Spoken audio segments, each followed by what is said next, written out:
Salamat, Mr. Chair. I will continue from where Senator Amy ended her questioning. Attorney San Juan, yung tax is the third largest component of cost, sabi mo kanina. Totoo naman yun eh. Kaya nga meron po akong panukalang batas na tanggalin na po natin yung 12% VAT sa electricity. Kokontra ka ba, attorney? Ako po personal, hindi po. Okay, salamat po. Kasi alam nyo, nakausap ko si Secretary Frederick Go. Miski siya, payag siya. On the basis that, sabi niya, alam mo, yung taxes from energy, sabi niya ganun. O ikukumpara natin yung regional, sabi niya ganun. Yung regional tax that is contributing to the GDP, ASEAN, is only 16%, sabi niya. So, ang Philippines, sabi niya, 18%. So, nandun lang tayo. So, yung 12% VAT na yan, para sa akin, ay doable and realistic.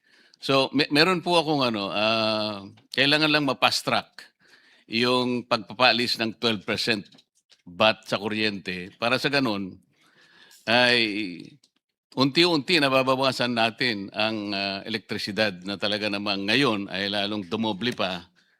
Sabi nga ng marami, kanina po ginawa kong ehemplo yung manager ng isang bangko, dumoble po ang kanyang binabayaran sa kuryente. Manager na po ng bangko yun. So, kung titingnan nyo po siguro yung mas nasa mababang echelon ng ating population, nakikita ko po kung paano sila talagang kipit na kipit. Kasi po, tingnan nyo, Atty. San Juan, local franchise tax, tumaas yan, universal charge, yung system loss. Pati nga po yung system loss, merong tax. Dito lang nangyari sa bansa natin. Pati ba yung bagay na wala, natatax? Isipin po ninyo, lifeline rates, senior citizens discounts, at yung ancillary services. Kaya po tumaas ang singil ng Meralco ay dahil sa contributory factors na ito. Sabi ko nga sa Meralco one time, pati ba naman yung local franchise tax, kayo naman yun eh. Wala namang kinalamanan yung mamimili ng kuryente. Sana yun lang, local franchise tax, kayo naman ang nag-apply nito. At tama lang naman kayo lang. Dapat tanggalin nyo to. Yung system loss po, alam po ninyo, Atty. San Juan, Meralco representative, meron pong isang napakagandang desisyon ng Korte Suprema dyan eh. Nung magkaroon ng kaso between Meralco at saka yung dating ERC, ERB pa nun eh. Alam po ninyo kung ano yung sabi ng jurisprudence? Hindi mo kailanman maipapasa ang costs, yung gastos sa isang mamimili, sa consumer, kung ito naman ay hindi kanya nakapagbibigay sa kanya ng anumang benefit. Wala naman talagang benefit ang system loss sa kanya. Bakit mo ipapasa yun? Isa yun sa isang pinakamagandang jurisprudence po na naitala sa kasaysayan ng Supreme Court. Pero hindi po natutupad yun eh. Mula doon sana pag-aralan natin. At mula sa batas po, sinasabi, kinakailangang manaig po yung salita ng batas. Isa po sa mga layunin ng IPIRA ay yung pong pagkakaroon ng affordable rates of electric power. Sa akin palagay po, yung affordable ay mura, abot kaya, kayang-kaya. Pero kailanman hindi pa po nangyari yun. So hanggat hindi natin naibaba, at ngayon nga po lalong tumataas, Mr. Chair, there is a continuing violation of the law. Affordable rates po. Sumisigaw na po sa hirap ang mamamayan ngayon. Atty. San Juan, pag-usapan natin ang ancillary rates. Isa po sa malaking bahagi ng gastusin na binabayaran po, napupunta po dun sa listahan, dun sa monthly billing po ng isang consumer. Bakit hindi nyo po i-propose na ang gobyerno ay mag-maintain na po ng isang power plant na ang tanging layunin niya ay siya na po yung mag-provide ng ancillary rates para hindi makadagdag po. Hindi naman po siguro magiging baka hindi naman po siguro kokontra ang ating mga generation companies kasi ang pinag-uusapan lang ancillary, hindi po nakikipag-compete ang government. Gusto lamang po niyang makatulong sa kanyang mamamayan, siya na po ang aako dun sa ancillary rates. Hindi po ba tamang solusyon ito, Attorney ERC?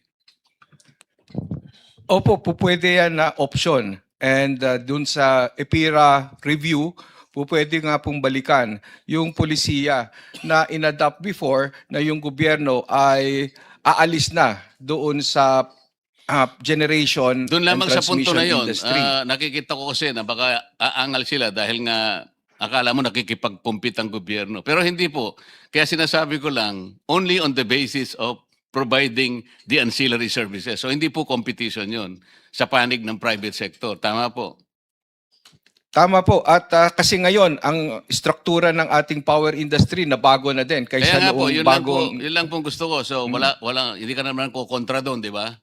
Opo, maaari nga pong mapag-aralan niya ng Kongreso para maribisa yung polisiya na nasa EPIRA. Kasama na rin doon yung polisiya ng pag-allow ng lifeline as an exception to the removal of cross-subsidy principle. Yung system loss naman, meron din po akong panukalang batas dyan. Kasi po yung dalawa pong bahagi yung system loss, isang non-technical at saka yung technical. Sa technical, pwede na natin silang pagbigyan. Talagang kasama po kasi sa sa negosyo. Although sa akin po, ipapalagay ko yung yun ipapalagay kong business risk yun Pero pwede ko nang pagbigyan Pero yung non-technical, yun maliwanag po na dapat ay hindi ipinapasa sa consumers So, doon sa aking panukalang batas, kaugnay po yun doon sa sinabi ng Korte Suprema. Huwag mong ipapasa sa consumer ang mga gastusin na hindi ng isang distribution utility na hindi naman nakapagbigay ng benepisyo sa kanya. Maliwanag na maliwanag. Yung non-technical po Katulad po halimbawa, nasira yung metro. Non-technical po yun. Nagkaroon ng inefficiency sa panig ng staff, ng accountant nila, iba yung yun po yung non-technical Yung field parades. Ninakaw po ng maraming mga magnanakaw ng kuryente. Bakit po natin ipapapasan? Yun po yung gusto kong tingnan natin. It is an angle that should also be investigated. Wala kang kontra doon, Atty. San Juan. Opo, meron lang ako sanang Hindi, sasagot ka nais linawin. muna. Kukontra ka ba o hindi? Hindi po ako kontra. O But yan, yung gusto ko yung walang kontra of course, I just want to clarify na kasi yung system ewan mo na laws... ko, ikaklarify nyo. Hindi ka na nga Hindi. kumukontra, kinaklarify mo pa. Okay na yun, Opo, ha? Okay hindi na. Okay na po. Okay. Ito pa yung isang area, Atty. San Juan. Ang laking bagay sana ito Panagutan po natin yung ARCOA. Malaki po ang ibibigay nito na pagkakataon sa pagpapababa po ng singil sa kuryente. Kapag ito po ay napanagutan natin sa magitan ng maayos na mga rules, kaya po hindi masyadong nagiging masigasig ang pagpapatupad nito dahil yung mga rules natin po hindi masyadong malinaw Pero sa sandaling mapunta tayo sa ganito, mapanagutan po natin yung ARCOA. Alam po natin, ang pinag-uusapan natin, ang isang komunidad, meron siyang threshold Kung hindi ako nagkakamali, correct me if I am wrong, ang isang village o community, pag na-total niya na meron siyang 500 kilowatts, mag-a-apply sa ARCOA at makakakuha siya ng isang service provider. Not necessarily, for example, in this case, Meralco. Halimbawa, ang Meralco is 9 pesos per kilowatt hour. Yung service provider, sabi niya, pre, bibigyan kita 842, halimbawa. So, meron siyang option. Ang laking bagay po nito. And then, an aggregation of villages, of subdivisions, yung tinatawag nating aggregation. Kung hindi po ako nagkakamali, 700 kilowatts. Para ko pong nakita na unti-unti nakakatulong tayo na mapababa natin kung sakasakali pong yung mga regulasyon natin magiging malinaw at saka may pakalat po natin impormasyon na ito, marami po ang mag-a-avail nitong retail competition and open access na kung tawagin natin ay ARCOA. Wala kang kontra doon, Attorney San Juan.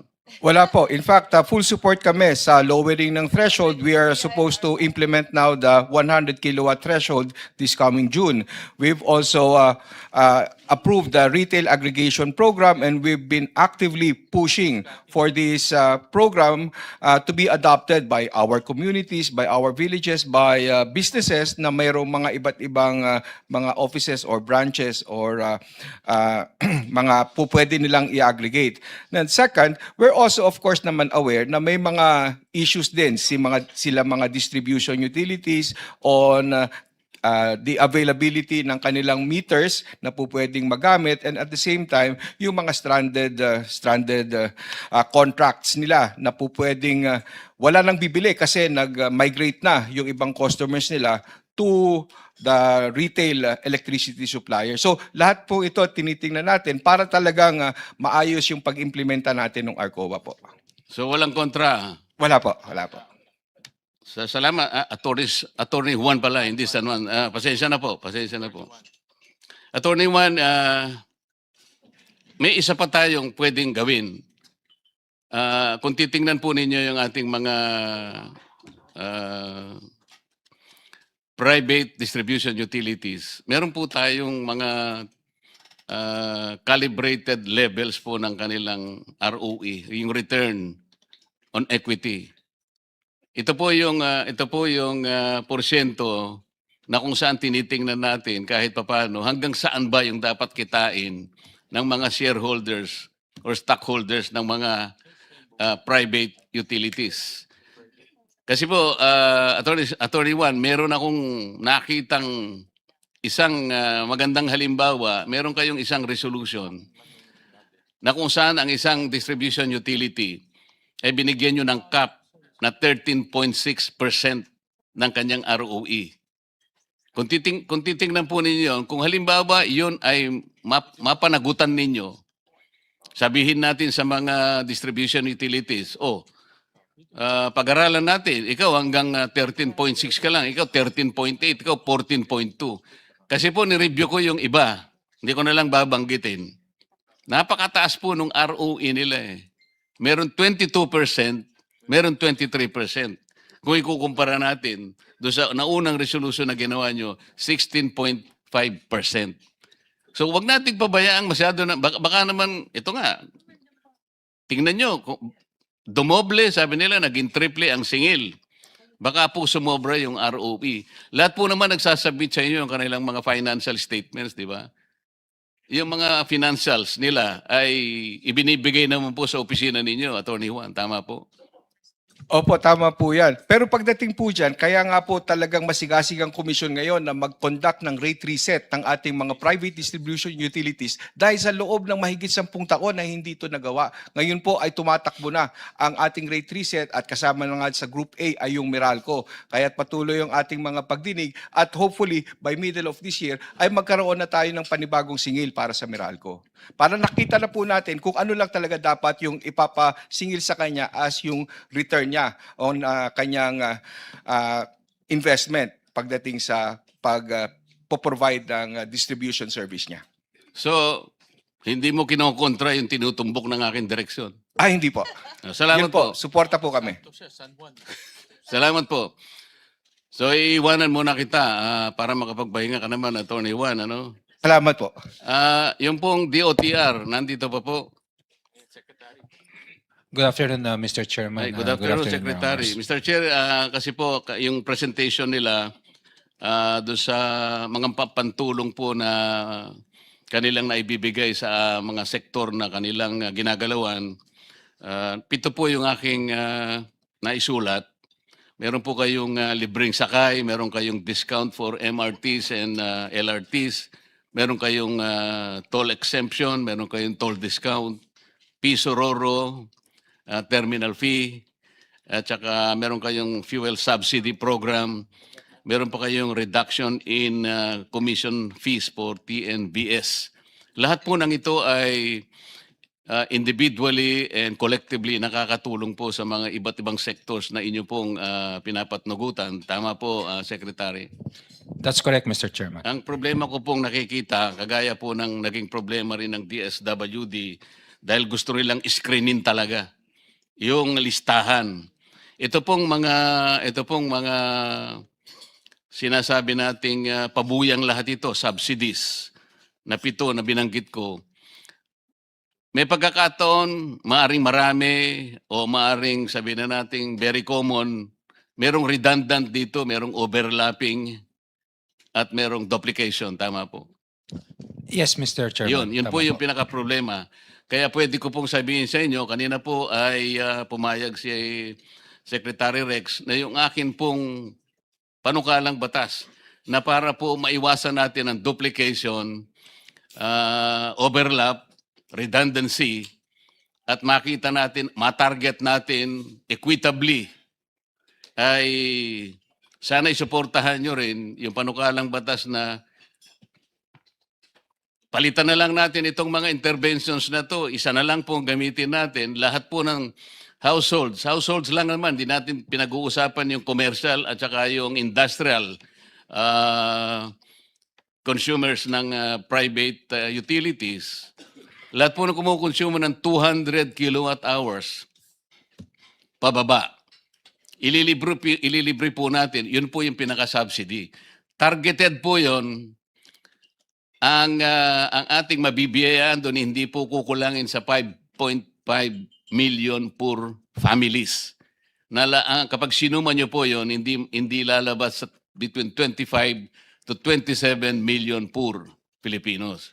Yun po kasi yung pinaka-target ng mga ayuda. Merong AIX, may tupad, may maipip, kung ano-ano. At ngayon po, lahat po ng departamento talagang aligaga na talagang tulungan natin. Dapat naman po kasi, biglang dumating ang ganitong klaseng problema nang hindi natin inaasahan. Kaya tama lang po yung response na ginagawa nyo. Kaya lang yung overlap talagang nandun.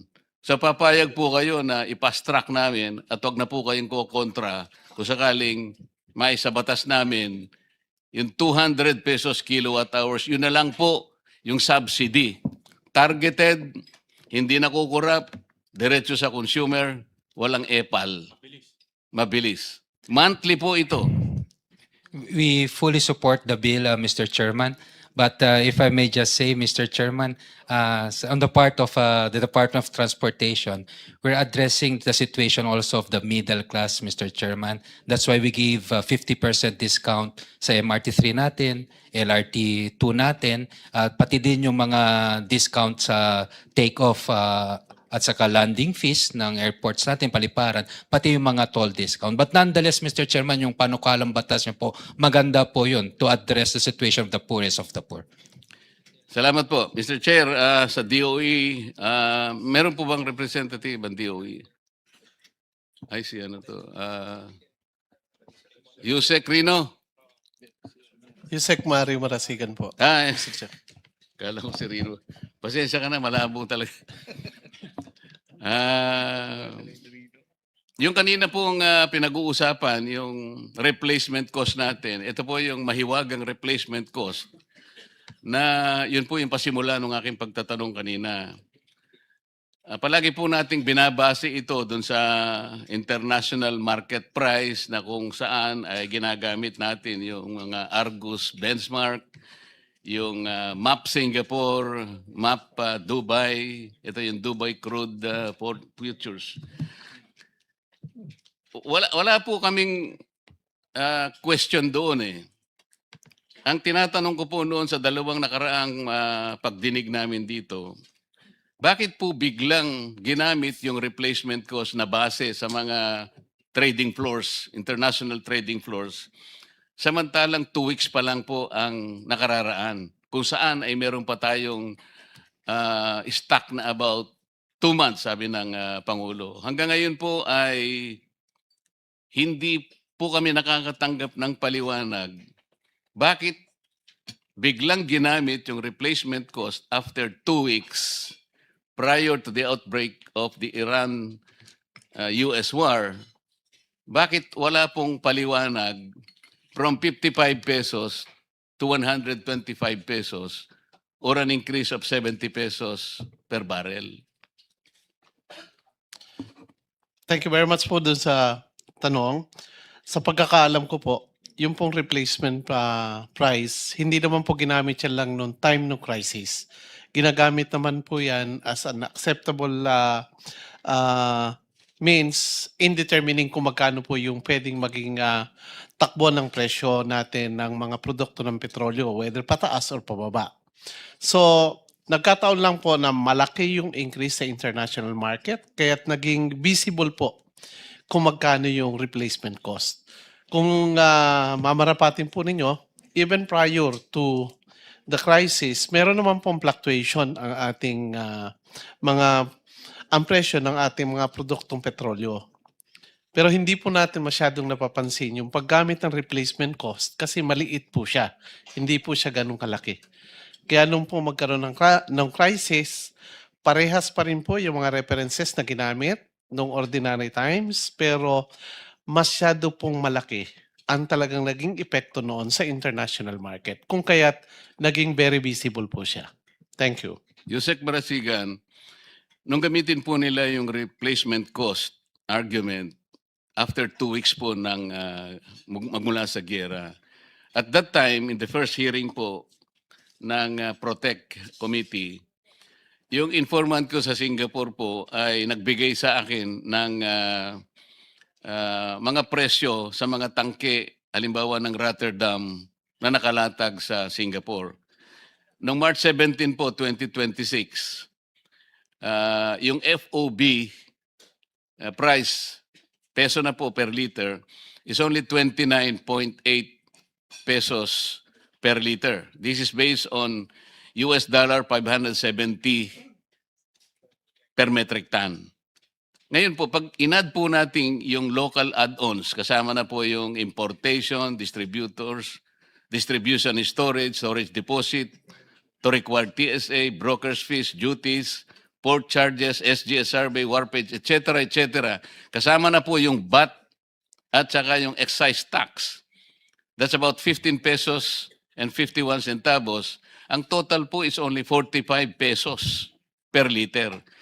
Yun po yung sinabi natin meron ng replacement cost. Yun po ay FOB.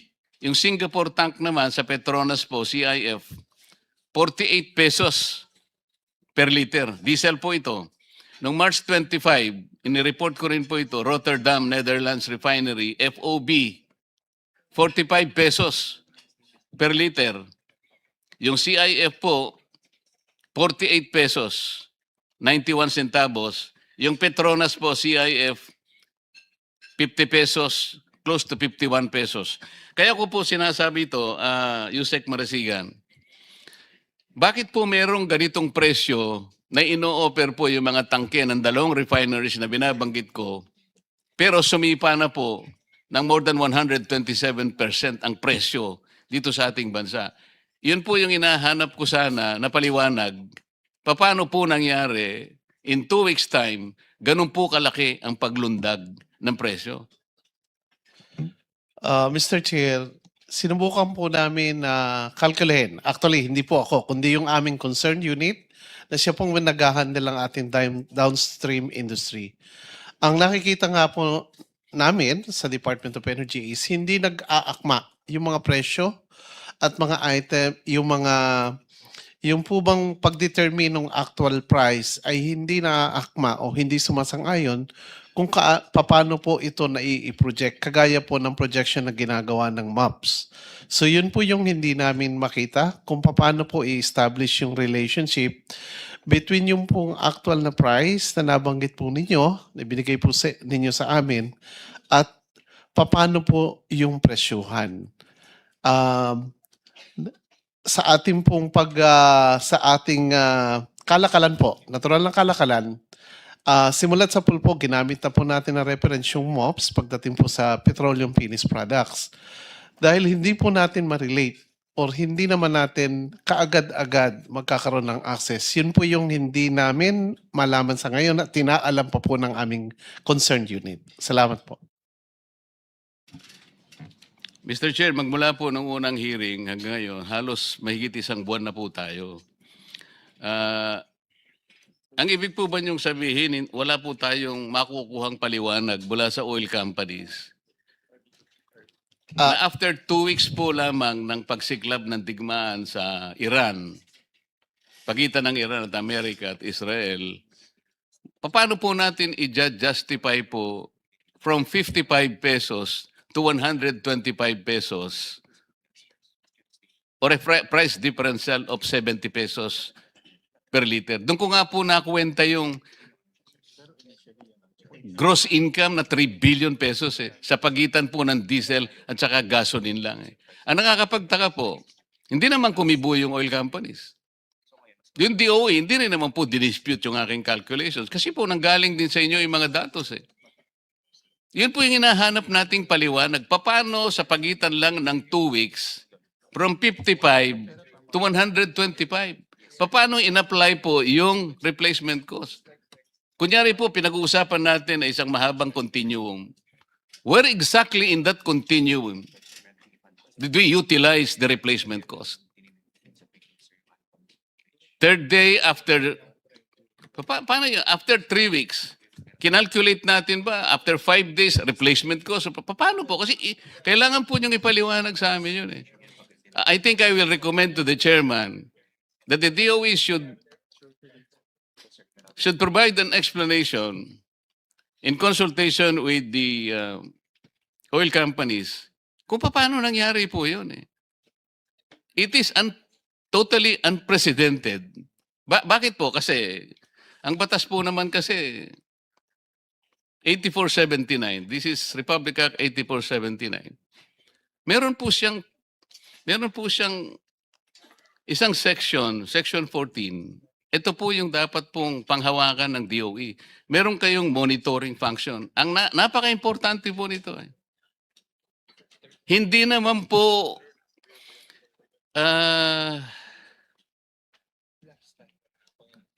anong tawag doon? Hindi helpless ang gobyerno Hindi po nakatali ang kamay ng gobyerno even under a regime of the regulated industry. Meron siyang pinrovide na remedy, Section 14. Ang sabi po rito, particular na po doon sa paragraph E, in times of national emergency. Itong term na national emergency is the operative word. This is even provided by the Constitution.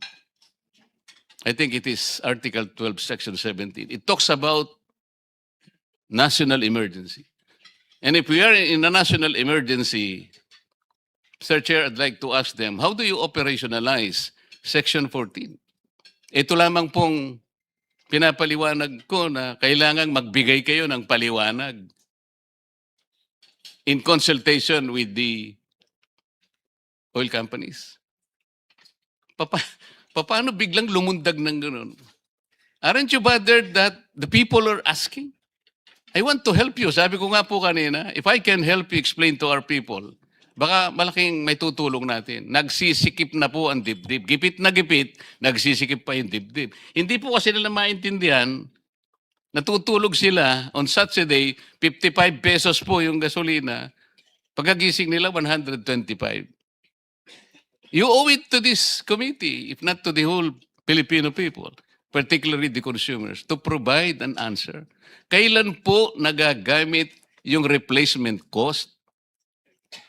Using your monitoring function, Yusek Marasigan, I think you will be able to explain before the committee para po maintindihan ng tao. Ipapaliwanag po namin pagkatas niyong ibigay. Ano po ba yung threshold? I will ask you. What is the threshold needed for Section 14 to be operationalized by the DOE? Thank you po, Mr. Chair. Honorable Marcoleta. Una po, nais ko po ipalam sa inyo na base po dun sa ating concerned unit, nagkaroon na po tayo ng coordination dun sa supplier po, yung nagbigay po ng presyo na katumbas po ng binigay niyong presyo sa amin, kung saan ay nakikipag-arrange na po kami ng coordination meeting. So sa pamamagitan po nun, pag nalaman po namin yung mga components ng pagpipresyo, may ihalin tulad po natin yan. Yun nga, yung kung paano naman ginamit nung ating mga oil companies dito sa Pilipinas, yung pagkakapag-unbundle ng kanilang presyo para po maikumpara natin at malaman natin na tama ba yung ginamit nilang replacement cost. Maaari pong sabihin natin na nakagawian na at part na ng business component yung paggamit ng replacement cost. Ang magiging tanong naman po is tama po ba yung nagamit na replacement cost. So yun po yung aalamin natin. At marami pong salamat dahil nagbigay po kayo sa amin ng daan upang makakita ng ibang source. Yung hubang source ng information na pwede namin magamit na pagkukumpara. Bukod pa po doon, dahil po ina-unbundle natin kung yung lahat ng components po ng ating petroleum products, malalaman po natin doon, again, ang punto po natin, malaman kung tama yung replacement cost na ginamit dahil malalaman natin ang component ng presyohan ng ating pong petroleum products at kung saan yung component na dapat tumaas. Kung halimbawa ko lang po, pero hindi direktang halimbawa, hindi direkta comparison. Sa ating pong electric power industry, alam po natin ang component ng generation. Alam po natin ang component ng ancillary, transmission, distribution, and etc. Pagdating po sa ating produktong petrolyo, isa lang po ang presyo natin. Kailan Yun po lang kayo po yung- nakipag-coordinate? Ang feedback po sa akin ay Monday. Nung Monday po kami nagkaroon ng coordination. So magse-set po kami ng meeting. Nung Monday lang po kayo nakipag-coordinate? Di po. Isang Nung buwan Monday, na po nating pinagtatalunan nung Monday ito, Yusek po Marasigan. na-establish yung communication, yung pong contacts kung paano sila ma-access. Opo, We tried po. Kumontak na po sila. Opo. Ano pong ginamit na modality ng pag-contact? May nakuha na daw pong contact number para mag-communicate. Kasi po, ang ginawa po ninyong communication through email. Tama po? Ito po, nakuha ko po yung email ninyo eh. Ang email nyo is April 27, 2026, 12:25 p.m. In-email po ninyo yung contact informant sa Singapore na nakabase po sa Australia. Ilang oras po ang pagitan ng Pilipinas sa Australia?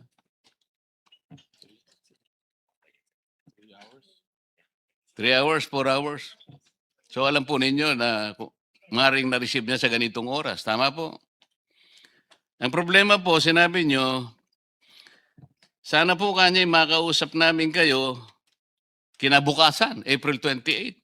At nagtakda po kayo ng time between 1 o'clock to 2 o'clock. Meron po bang ganun? Ibig ba nyo sabihin, pagka-email nyo sa kanya, kinabukasan, magtatakda kayo ng oras, mag-zoom tayo, ano pang klaseng communication po ito? Pangalawa po, ito po ang pinaka-importante. In-email po ninyo, hindi po umabot sa kanya. Alam po ninyo kung ba't hindi umabot sa kanya? Alam nyo, Secretary? Hindi po po. Oh, siguro ayaw po nilang sabihin. Siguro nandyan yung mga assistant mo, ayaw nilang sabihin sa'yo, nahihiya sila. Pero kailangan malaman mo kung ba't hindi umabot. Kasi halos pagalitan ko na yung informant. Bakit hindi ka sumagot? In-email ka nila, pagkakataon mo na ito. Sipsipin niya, email lang kayo no Lunes. Mr. Chair. Alam niyo kung bakit hindi umabot? Yung email po ninyo kulang ng isang letra. Ito po, ako ibibigay ko ulit sa inyo kung saan kayo nagkamali. Talaga bang seryoso kayo na makipag-coordinate? Yung pong email, titingnan niyong mabuti yung kahit sino po ang may hawak ng email. Titingnan niyang mabuti, doon nakasalalay kasi. Kumulang ka kahit period lang, o hindi ko na po kailangan emphasize to eh. Kung talaga pong kayo'y seryoso, nakikipag-coordinate, hindi sana nung Lunes. Dapat last year. Kasi problema po ito eh. Tingnan po ninyo, Kaya ako naniniwala, wala namang krisis talaga. Sa totoo lang. Dahil hindi po nila dinispute itong mga independent data na binigay ko. Alam ko po, kinonfirma nila. Hindi sila kumikibo. Sinabi ko, they were making at least 3 billion pesos per day. Hindi sila kumibo. Bakit? Totoo siguro. Tingnan niyo po, paunti-unti bumababa. So, Mr. Chair, na ngayon, napatunayan natin, yun pong rackets and feathers irony. This is irony focuses on the asymmetry of prices.